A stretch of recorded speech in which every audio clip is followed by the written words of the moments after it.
Memories, the perfect pill to take us away from the monotonous present and the dreary future.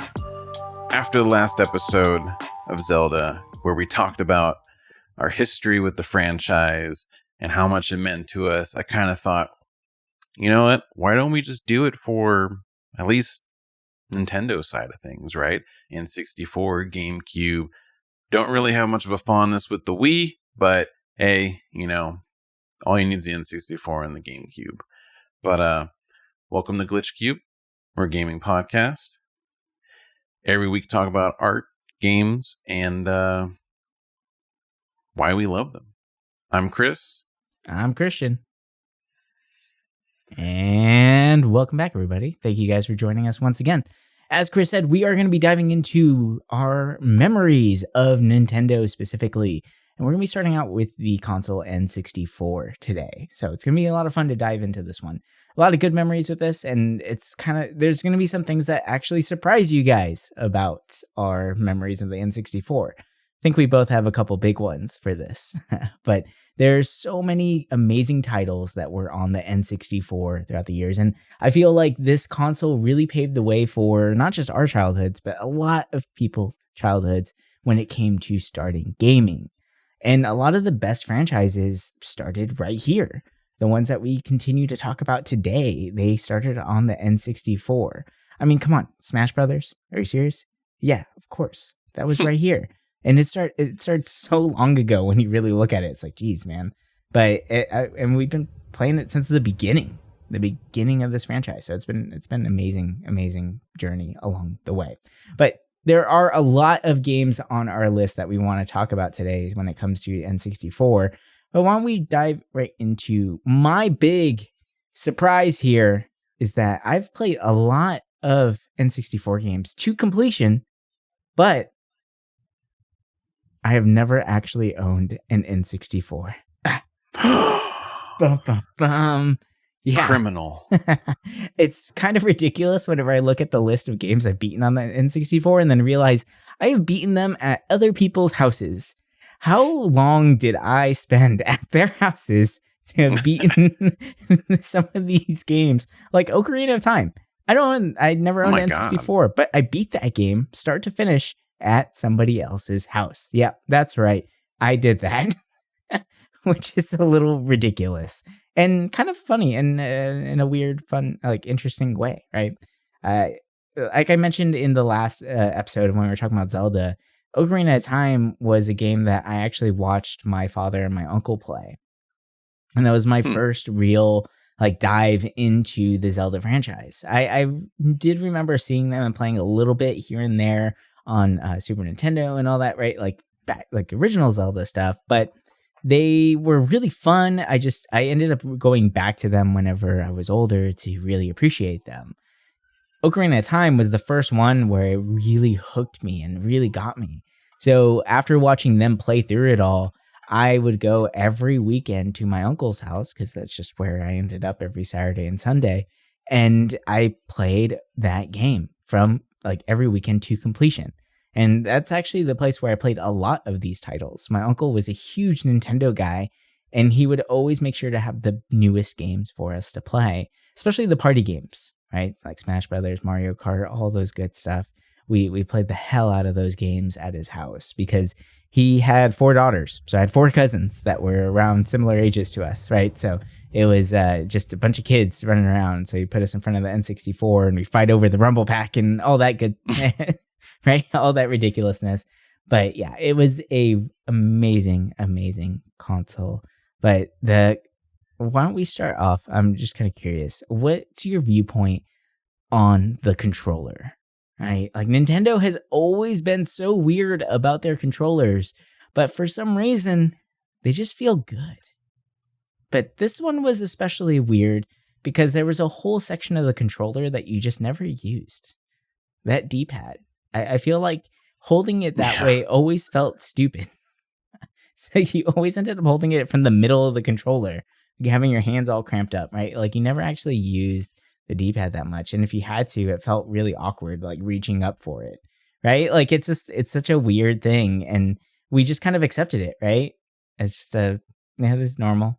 It's there. I don't remember any game that used that D-pad. I still have my original N64 and controller, and the stick feels a little loose. Thank you, Mario Party. Yeah. But the D-pad feels so brand new. Like, it feels stiff. It feels like as if it just came out of a box. And I'm like, I'm really trying to think. I'm like, what? I mean, maybe a fighting game, but even then, like, it was only 3D fighting games on the N64. So, like,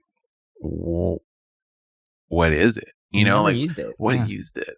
And even if you did, like, it's so awkward to hold the stupid thing. Mm-hmm.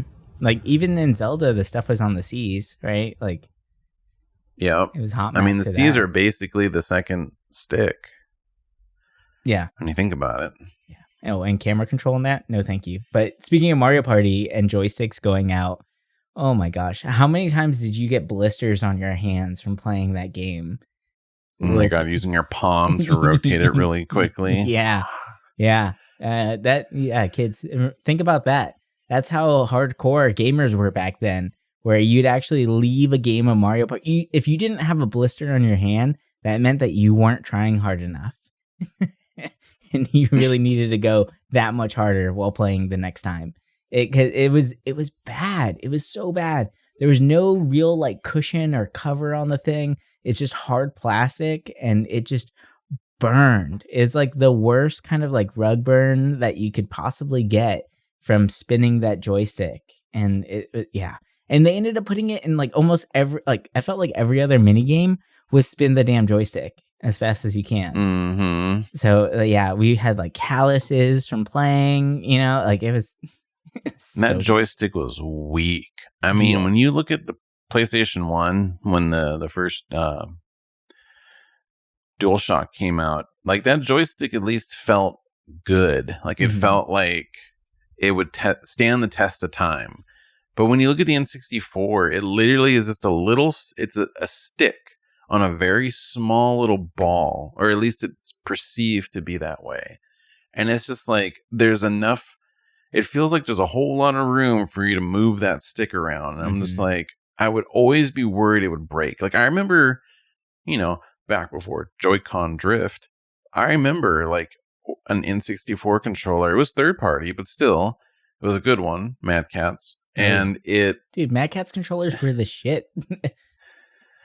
It felt like they were shit at times, but the stick would just like drift, and I'm like, why is this happening? Like, you know, this is back when that stuff was new, didn't really exist, you know. But yeah, Mario Party really borked, I think, a lot of people's sticks after doing a little bit of research, which makes sense. Yeah. Well, in the actual housing for the joystick itself, if I remember correctly, it wasn't a perfect circle, right? Like, it actually had a lot of the angles cut out into it for your up, down, right, left, right, and in the angles as well, right? So it never rotated smoothly. Like, it would get caught. So that's where you would get the force of having to really like move this thing in a circle if you had to do that for those mini games. So it was a weird one, and it just never felt really, really good to hold.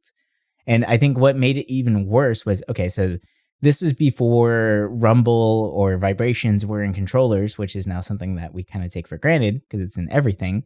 I mean, hell, now your controllers will talk to you, which is kind of ridiculous for little like cues and things like that in the games. But that wasn't a thing for the N64. So you had to get an additional rumble pack to attach to the bottom of the controller, which probably added like fucking 5 pounds to the controller. Like, the thing was huge. Like, it was a giant brick of a thing that you added onto the controller. So like, these controllers already were really big, especially for like a kid's hands, right? Like, these things are massive. And then now you throw that in there, and it's just like this gigantic thing. And I remember some of those rumble packs that they had to put AA batteries into them, right? So they would they would get even heavier with that. Like, they had some where it's just like, if it dies, it dies. It is what it is. It kind of like recharges slightly through the controller itself. But then there were some of them, like third-party ones, that had the AA batteries in there. So, and I think it took 4 AA batteries. So like, the thing was just a beastly contraption on like the back of it where your controller looked like a hermit crab. Like it's just this huge just thing hanging off just to get your controller to kind of vibrate. Which is kind of ridiculous. And then whenever games started implementing the vibrations to the controllers, you felt like you absolutely needed that in order to actually play these things. So it was another piece that you actually had to have because there's vibration cues in like mini games or like hints on where things are and all that kind of stuff. So it was a weird time in gaming for sure. That thing vibrated like crazy too. Like if you played the wrong game, it was like a freaking like, well, I won't say it, but it's you intense guys know. vibration. Yep. You know, I think everybody kind of gets what you're trying to put down there. I mean, we were all kids. We all were like, I'm gonna set this on my lap. I want to see what it does. And that thing was crazy, man. There's games where you can watch the controller go across the floor. Like it would shake so bad it just keeps going. It would run away from you. So you're just constantly trying to go get back up. If you place it down real quick, it's pretty funny. It's so bad. They had some weird attachments for the controller. Like I remember the memory card. Yeah. Which looked stupid. Mm-hmm. But I remember, and I still have this. I lost my Rumble Pack, but I have the Pokemon cart reader that you would use for Pokemon Stadium. Mm-hmm. And that thing's so cool. Like, I mean, it's even bulkier because it's L-shaped, so it looks really stupid. Mm-hmm. But it was so cool, man, seeing like Pokemon on there. I mean, you could see that already on the Super Nintendo with the Super Game Boy. But for some reason, being able to see it on the N64 with the cool frame just for it, it was so cool. Like Pokemon Stadium was the shit. Yeah, back in the day. I was like, oh my god, it's 3D. Like it was blowing my mind. And like, you know what? I'm gonna be outright and say it. The actual battles sucked. I played it for the mini games, dude. Clefairy Classroom, screw that. The sushi eating, that's my shit. That was, you know, I forgot about that stuff, dude. That was awesome. I never forget that. Those mini games are so cool. Oh my gosh, that's hilarious. That sushi one was, oh my god, I miss it. Like I could just play that game. Like if that was easily available to me, I would probably play that daily on my phone. Just because I don't know why, but it was so addicting. The Clefairy one though, like. Surprised they didn't ever do that. They should do that. Like a lot of these mini games, nostalgic ones, just remake those. Yeah, I'd pay $1 for that. That'd be easy money. Yeah, I would really enjoy that. Now, do you remember that whenever they first came out with the clear cases? Oh my god, I wanted one so bad. Yeah, or the Pikachu I remember seeing one. The purple clear case specifically. Oh my gosh, those were so cool. I always wanted a see-through one. It was so rad. But then whenever you get that, you still have like the nasty gray rumble pack. So you have this nasty gray rumble pack sticking off of your really cool clear like controller. Like nothing matched ever in the N64 days.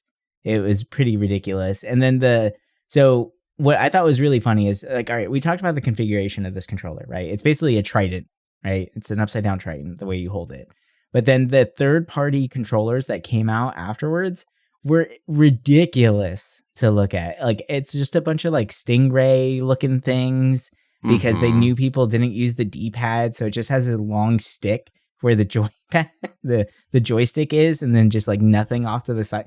Dude, these things are weird, and I've always thought they looked goofy as hell, and they never felt right.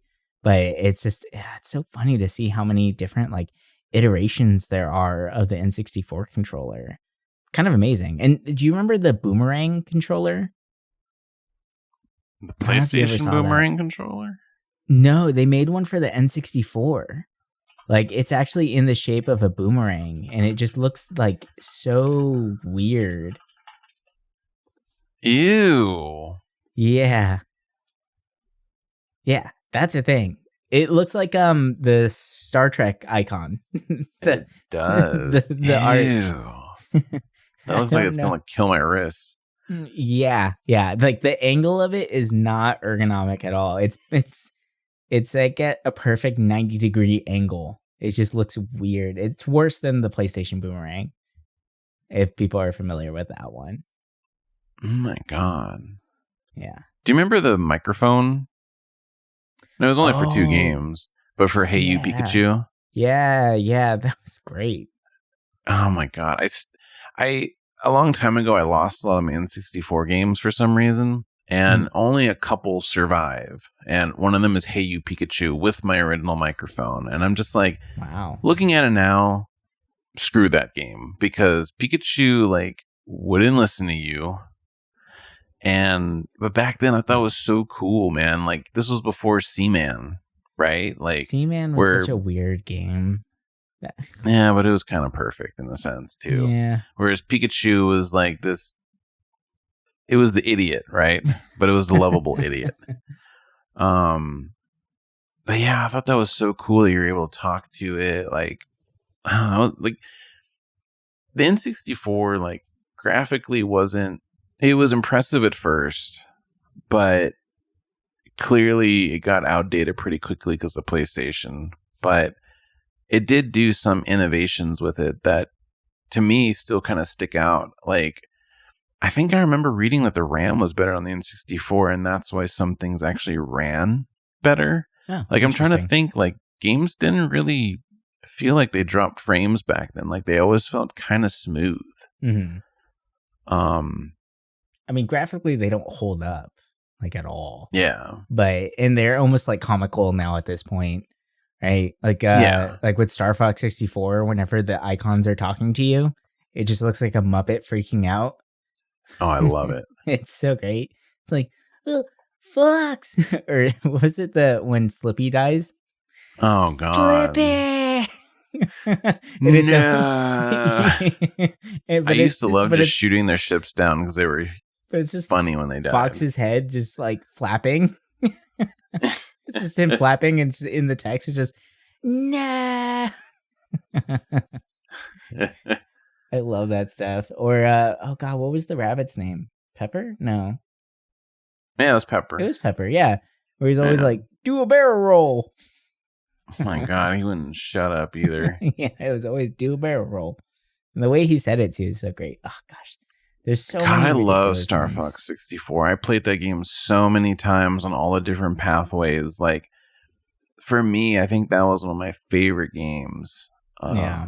For a long time, because it came out, I think, the second year the N64 came out. Because I remember the N64 came out in September of '96, and I remember getting it for Christmas that year.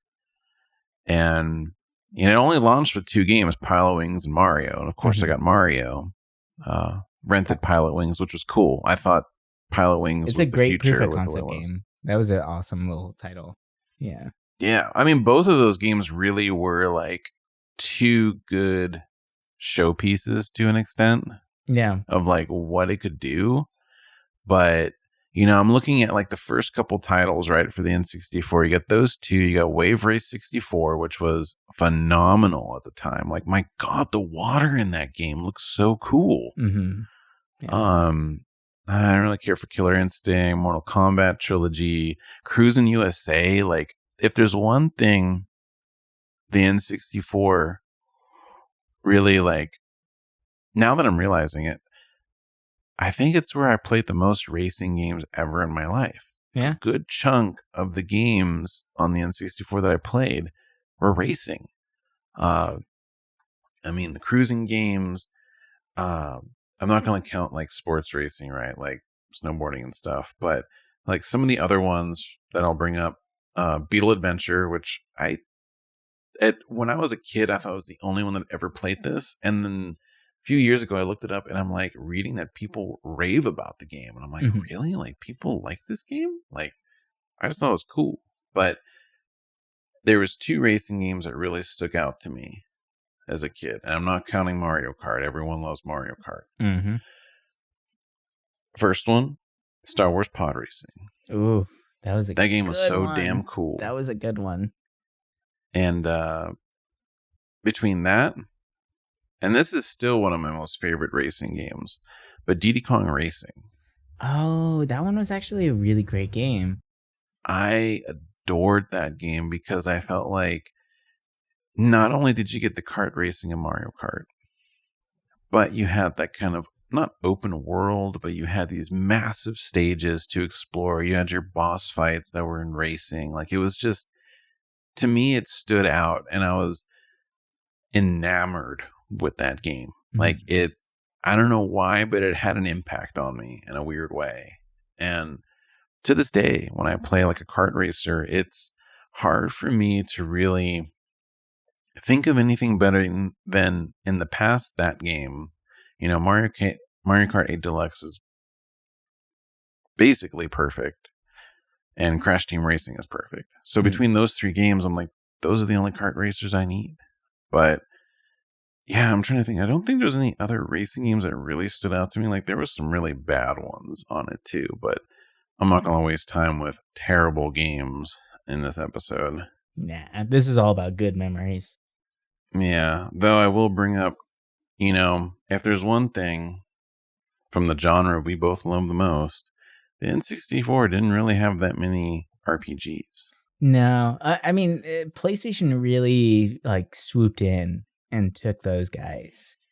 I think it was the size too. You know, you can't fit a good RPG on a cartridge like that. Yeah, I mean, well, that's the whole. I mean, Final Fantasy VII was supposed to be on the N64 originally, which would have been a game changer at that point, and it would have really set the pace. Like, Nintendo would have been king of every single like amazing big franchise, right?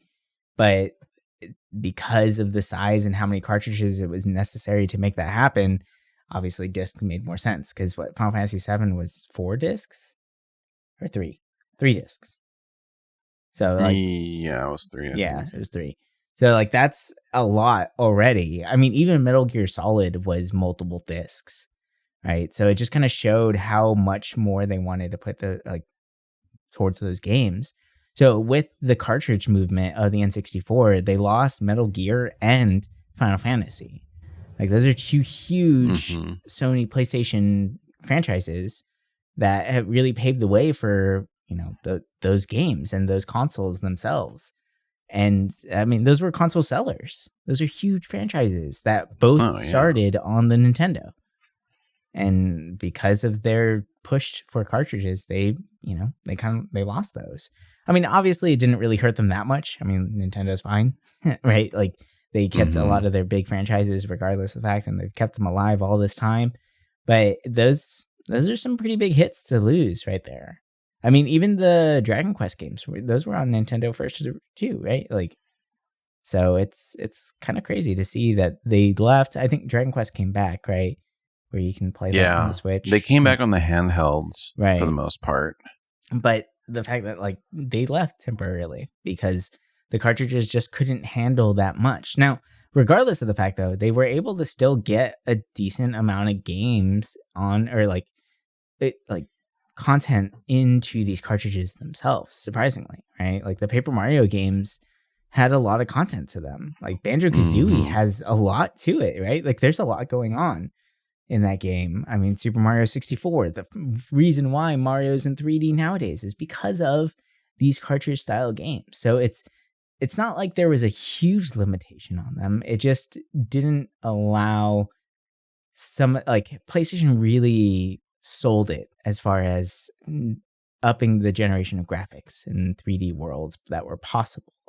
The Nintendo 3D worlds were a little bit more simplified. I mean, look at one of my favorite N64 games of all time, GoldenEye, right? Like, the graphics are horrible. Like, they are utter garbage. Like, it's so bad, it's comical. But that game, I played the hell out of that game when I was a kid. I would go to my friend's house every single day after school.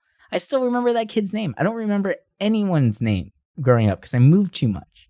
But I would go to Adam's house every single day to go play GoldenEye. It was so ridiculous.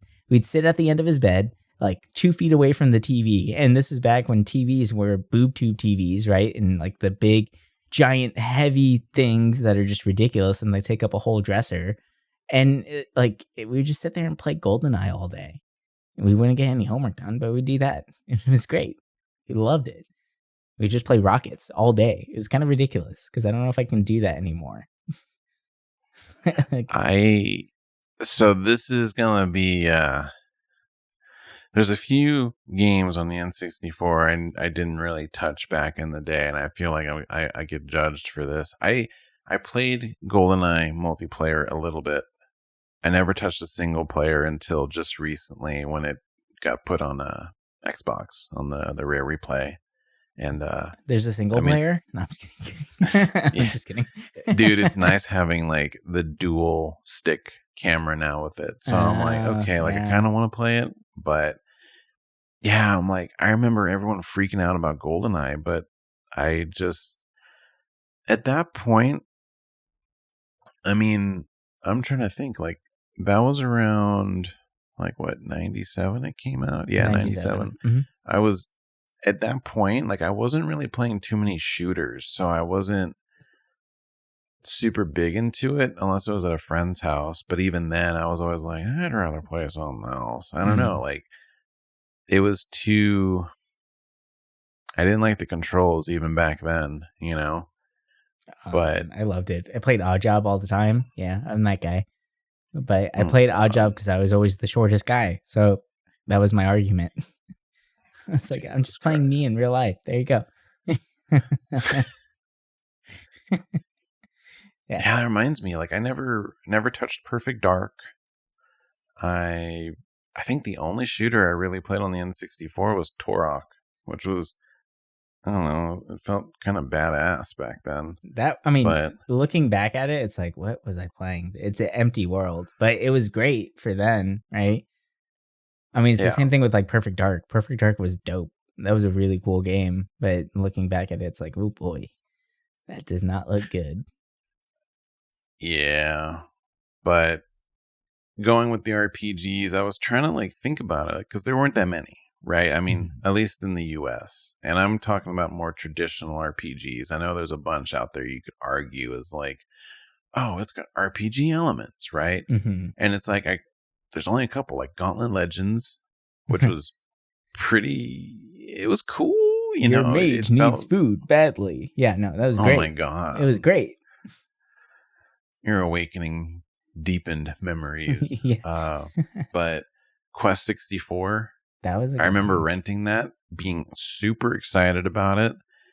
And oh my God, I know anybody out there that has watched anything on the N64, everyone always complains about that game, so I won't ramble about it. But man, I hated myself for renting that game. That was the age whenever like there's no internet, right? So you just kind of take a guess and take a gamble. You get a game home, and then you're like, oh yeah, this sucks. Like this is not good at all. So there was a lot of risk there. But wait, okay, so I know that you really love this game, but did you play it? You probably played it on the PlayStation, I'm assuming. But Mega Man Legends? So I actually, it's funny because that's actually on my list because I can't remember where I played it. Because I remember playing Mega Man Legends 2 on the PlayStation. I think I played it on the N64. Because I love that game. It's so on that one, it was actually called Mega Man 64. It was you're right. So there's a big difference there. And actually, I don't know if you've looked at side by sides of Mega Man Legends on PlayStation and 64. The N64 version looks so much better. It's like leaps and bounds better. It's almost like if they did a HD remake on the Mega Man Legends PlayStation. Which kind of blows me away because of that argument of, oh, the PlayStation's better at 3D graphics and handling that stuff. So like, oh shit, like you saying the RAM on the N64 is better, it actually makes sense because like the rendering is just amazing on the N64. Like it's actually crisp and clear, right? Like it's kind of a trip. And I don't know how many other games were cross-platform at that time, because I'd be curious about some more side-by-sides of that.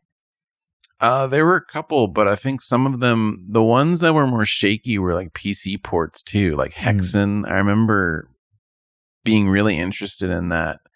And I remember the dude at Blockbuster telling me, don't rent it because it's not good on the N64. But yeah, I mean, there was Doom 64. Like, there were some games on there that were just like, I don't know. But yeah, it's weird how, like, the console had some things better than the PlayStation and Saturn at the time. And I actually never realized the difference in fidelity with the Mega Man game. It's like leaps and bounds. It's very noticeable. I'm like, and it even runs better. Like, it's so stable. It's bonkers. Yeah, I think I did play it on the N64. Actually looks phenomenal as well. Like, I remember that because I used to play Doom a lot on the PC at my uncle's house, and it'd always be like grainy and whatever, right? But like on the N64, it actually looks super good. Like, it really does look like it has like an HD filter on it. It's kind of a trip. So I think the N64 is a lot stronger than people really gave it credit for. Yeah, it was, I think really the only thing held it back was just the sizing limit. So like fidelity wise, like with more, I don't know, when you compare it to like say Final Fantasy VII, like it's harsher in that aspect, but you know, there's certain times the N64 did look really good. I mean, think about Conker's Bad Fur Day. Oh, yeah, that was a great looking game. Granted, it was like the end of its lifespan, but that game was so raunchy and just ridiculous. Yeah, but at the time it came out and the age I was when I played it, I was like, this game's perfect. Like it was just funny, right? Mount Poo, like yeah. Well, it was during the time where like parents didn't get warnings about games, so we just got this. It was like after Banjo-Kazooie, we got Conker's Bad Fur Day, and then it's like, oh yeah, I'm totally fighting a shit monster right now. Don't look, Mom. Right? Like, you're telling me I can bounce on a sunflower's boobs? Hell yeah! Yeah, like that's this game, right? But it looks like Banjo-Kazooie. Like, it's just kind of ridiculous. And it's weird to think they went from Banjo and Kazooie to there. Like, Rare was there were so many good games by them on the N64. It's insane. But I just remember Conker, and I remember the controversy it had when it came out. And I feel like the controls are kind of dated now, because I went back recently, like a few years ago, to play it. And, you know, it's definitely a timepiece, but instead of it, you know, there's the updated version on the Xbox, right? And a lot of people say just play that one because it feels better, but they cut a lot out.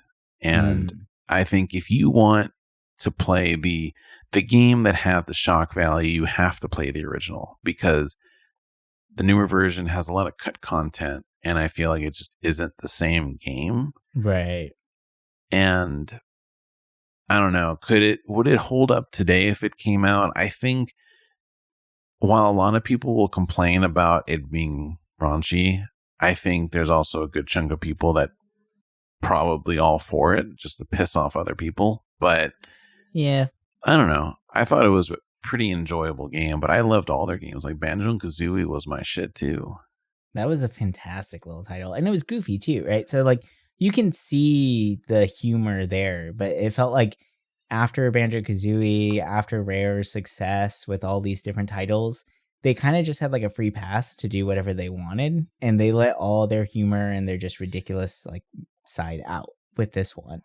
And it actually went over fairly well. You know, obviously it probably picked up a lot of sales because it was a little ridiculous, but I mean, who doesn't want to see like a Banjo-Kazooie style game where if you get hit, you actually like burst into blood, right? Like, that's in this game. Like, it looks like jelly, but you know, you're getting smashed and you're like blood everywhere. And then a giant rock monster who's smoking a cigarette might come up and throw up on you, right? Like, it's really, really weird. Like, it's just a weird title for sure, but it was a lot of fun. And like, it kind of speaks to where like Nintendo has always had those kind of like weird games, right? Like, do you remember Booger Man back in the day? Oh, that green dude. Yeah, like that. I saw the cover. That's always been one of those games that like I used to play, and it's just, like thinking back and like That's not what you would think of when you think Nintendo, but I played that on Nintendo, right? Like there's like weird titles like that where it's just kind of like, oh, okay, all right. Well, like obviously they just kind of it's late in the game's, I guess like light or the console's life cycle. So why not just have some fun with it? And these companies have such a like reputation now where it's like, yeah, sure, we'll let them make their own fun game. Let's do that, right? So I don't know. It's just kind of crazy.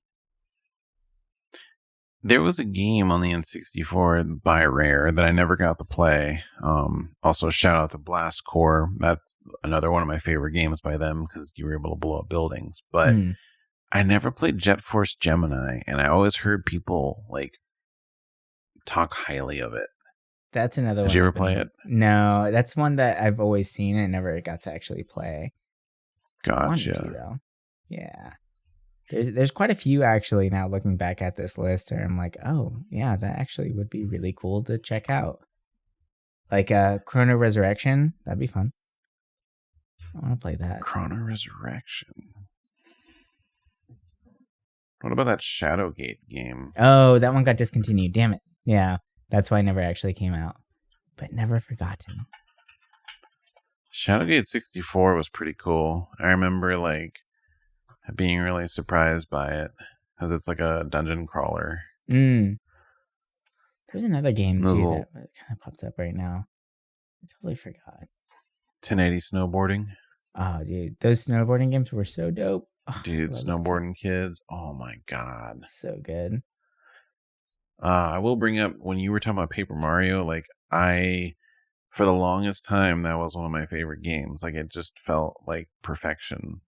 Paper Mario is fantastic. I love that game. They did Thousand Year Door was really good too, but the original just it felt great, and I felt like I never really played much of the Mario and Luigi RPGs, but there was something about the first two Paper Marios that were just so good. Yeah. God, there's so many Chameleon Twist. Oh man. Yeah. You know what game I hated? Glover. Why does that sound so familiar? The glove on the stupid ball. Oh God. Ugh. That was such a weird one. Yeah. I mean, yeah. That I remember Buck Bumble. I liked it because of the song. There's some weird ass games on N64 too. Some you know what series was great?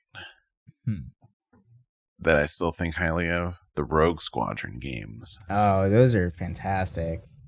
Oh my god, they were so cool. I loved being bad, and like when you're flying in one of the friendly cities, you're just dropping bombs on all the civilians. And it's like, like you just hear all the civilians like yell when you're like bombing them. Yeah, I'm an asshole.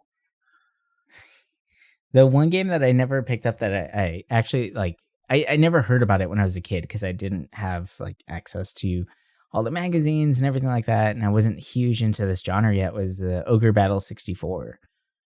But like I've recently found that one, and I do want to try that out. That looks fun. I remember I usually go to Blockbuster every week or every other week because we couldn't afford like new games all the time, so I would just be renting games. And I remember for multiple weeks, I never looked out enough to be able to rent that game. Like I would always see like the empty box, but I would never see it like in stock, and it would bum me out because I wanted to play it so bad for so long, and I just never ended up doing it because it was never in stock. And I feel like even at the store, like a Toys R Us, like I don't remember really ever seeing it on the shelves. Yeah, it was weird. I mean, there's a reason why it's so expensive now, because I feel like it didn't sell too well, but it's kind of a trippy one. Yeah, like definitely one I want to play because it's different from the other Ogre Battle games. Right. So people weren't really going to N64 for that. They're going to for like Wave Racer 64. I love the fact that a lot of the naming conventions had the 64 at the end. Just like Castlevania 64. Yeah, like why does everything have to have 64 at the end? Like it's kind of silly. Star Fox 64, Wave Racer 64, Mega Man 64, Clay Fighters 63. Yeah. 63. Yeah, okay. Clay Fighter. The N64 had some weird ass games. Wait, which one? Clay Fighter. That was on the N64, right? Like, yeah, it's like a very rare game. Dude, I loved Clay Fighter. You probably played the one on the Super Nintendo, though, right? Yeah. Yeah, because the one on the N64 was Blockbuster exclusive. Clay Fighter was such a weird fighting game. Yeah, it was a weird racist little game back then. Yeah, it was pretty racist. But it was, I liked the claymation of it, you know? Mm-hmm. I like the Taffy guy. He was one of my favorites. Oh, yeah, the Taffy was cool. Taffy was rad. There's so many weird-ass characters in that. Blue Suede Goo with the Elvis look-alike. Oh, God. I remember him. The Viking lady, Helga, I think. Yep. The Snowman, right? That everybody played. He's on the cover. Most iconic guy. And there's one thing that I loved about the N64 was that there was just so many weird games. And I know we've kind of like mentioned a couple, but some that kind of like I really remember really well. I guess this one isn't too weird, but I remember being really into the Paperboy game. Oh, that was a really fun one. The Paperboy games are great. Yeah, this one was cool because it's like I love the original. So when it was 3D, I was like, oh, this is kind of cool. Like, even though like aiming with the controller was a pain, it felt good in that game. Mm-hmm. But I remember playing the hell out of that. But one weird title, actually, damn, I got two. But the weirdest one, I think, is Space Station Silicon Valley. And I don't know that. I feel like this is a title, when I bring it up, people are either, one, don't know it, or two, people are like, oh my God, I remember that game. But it's like, people won't remember unless you bring it up. But it was made by the same studio that went on to make GTA. It's a weird little game. Basically, you are like a little microchip, and you go around and you overtake animals, like their bodies. It kind of is reminding of like a Kirby in a sense. Mm-hmm. It's a very weird game, but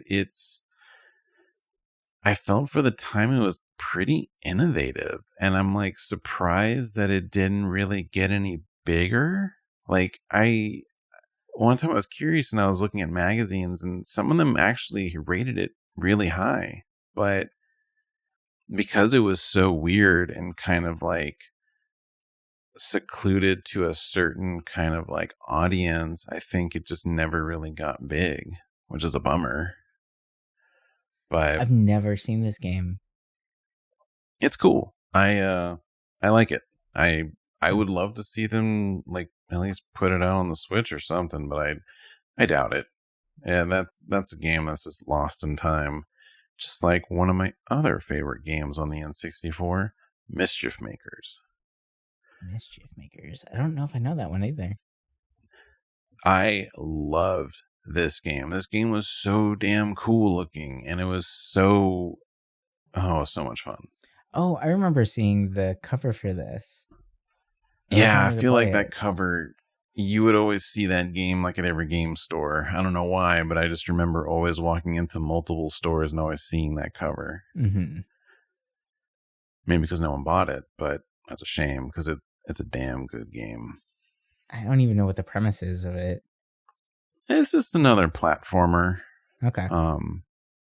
Like 2.5D. Got it. It's good. I think it still holds up, actually. Recently I went through and played a bunch of old N64 games from my childhood, which anybody out there that has like nostalgia glasses and wants to play games from their past, but is worried if it still holds up, usually they don't. Yeah. I'll be honest. Yeah. And with the N64, that's something that really became apparent. And it was kind of a bummer because I was holding on to the good memories for so long that when I played them recently, it really didn't have that same feeling. And I think aside from like the mainstream games on the N64, it's really hard to go back to some of them. And that's a shame because there were some really imaginative games back then. I mean, the industry was creating some of the weirdest games that I think to this day we don't see anymore, right? Like PlayStation 1 had weird games, N64, Saturn, like this generation and the next had such a huge library of just stuff that you would never see today.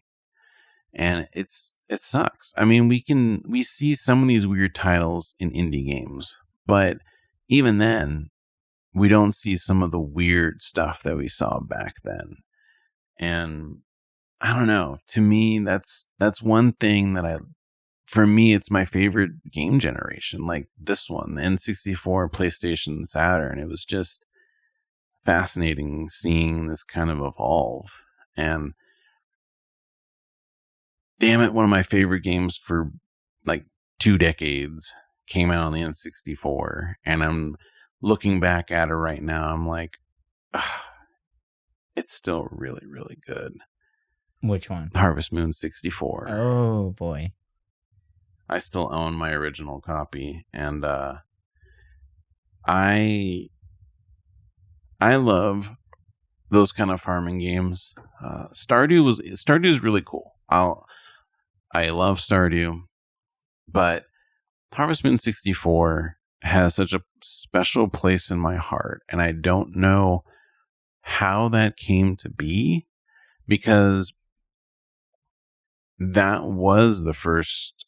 Oh no, I played, I think, Harvest Moon on the Game Boy, and I did not like it. I was like, this just feels awful. But when I saw it for the 64, I was like, I need this. And once I got into it, I just didn't want to put it down. Like, basically in the game, after 3 years, the story kind of reaches its end, but you can keep going.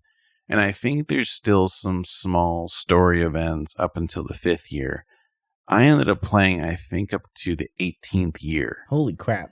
Even though there was nothing new, I loved the game so much. Like, it was so cool, even though there's no point, because once you're married and have your kid, it's not like you can go and flirt around with others. So there's not really a point in going any further. But I was just curious. I was just hoping for more. And I mean, we didn't really see that till the next game, Back to Nature, on the PlayStation, where stuff still kept going kind of for a few extra years. But that game is just, I don't know, like, from building up your farm, finding the special power fruit, all the little secrets that, even I learned about a secret in that game a few years ago that I never knew about. And I was like, oh my God, like, I want to go back and play it. It's weird how that game is always in my mind. And when I look at Stardew and stuff like that, part of me is always like, I love Harvest Moon 64 and Back to Nature so much that it's hard for me to compare any other farming sim to those games. Even like some of the later Harvest Moon games that people really like Wonderful Life and Magical Melody and all those ones, and this new Story Seasons games, like, yeah, they all expanded and added more stuff, but there was something about those two titles that just had the perfect amount of content without getting annoying. Right. But yeah, it's weird because for the longest time, like past couple of years, I was always talking a lot of crap on the N64, because you could easily look at the library now and kind of say, wow, this is the worst of the 3 big consoles at the time. But as I look at it now, it's not that bad. Like, it doesn't really like hold up too well, but there's so many fun games that I feel like are not hiding just behind nostalgia glasses. Like, I feel like they are enjoyable. Mm-hmm. I think if a lot of these games had modern controls, like, oh, it'd be on and cracking. Like, hell yeah. Oh man, it's like the more I'm talking, the more I'm remembering a lot of other games, like the Army Man games. I remember, Oh, yeah, those are great. I thought they were so cool. I was like, oh my God. Like, for me, that was my shooting game on the N64. But it's interesting when you look at Nintendo's first party games on this console, and you can see they were starting to explore with new ideas, right? We were seeing more Mario sports titles, right? Golf, tennis. Wasn't there another one on the N64 besides the two? Or am I? No, Strikers wasn't there, right? No. Yeah, that was GameCube. And definitely we're going to have a GameCube episode too, because I feel like I have a very good history with that, with some very odd choices in games. But when you look at the GameCube, Nintendo, I think, had their biggest library of diverse games. They explored, they experimented with so many different kinds of games, and to an extent, for me, still hold up in a lot of ways. And I kind of miss that. I mean, I miss that with all these current consoles where they lack the diverse, weird risks in games. So looking back at these older consoles, it feels good, right? Like, you look at how on the Super Nintendo, we barely had any Mario sports titles at all, right? Mm-hmm. Now we go to the N64, we have a couple. And then you go to the GameCube and you have a bunch more. And it's just, I don't know. It's interesting to see the evolution.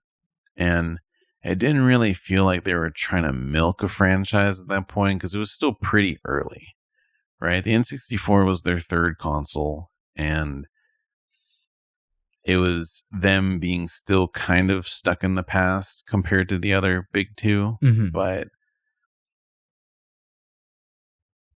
I don't know. I love it. I love those Zelda games on there. Like, it's fun to think back in those games. Yeah.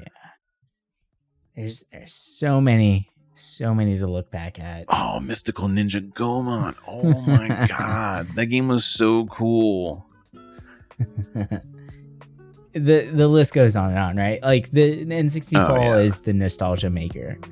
1,000%. And like you said, people can crap on this console as much as they want. They can say that it was the worst out of all the big consoles at that time.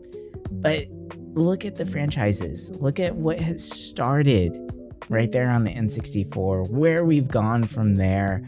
And it's mind-blowing. And, yeah, sure, looking back at a lot of these titles, they definitely don't hold up that much anymore.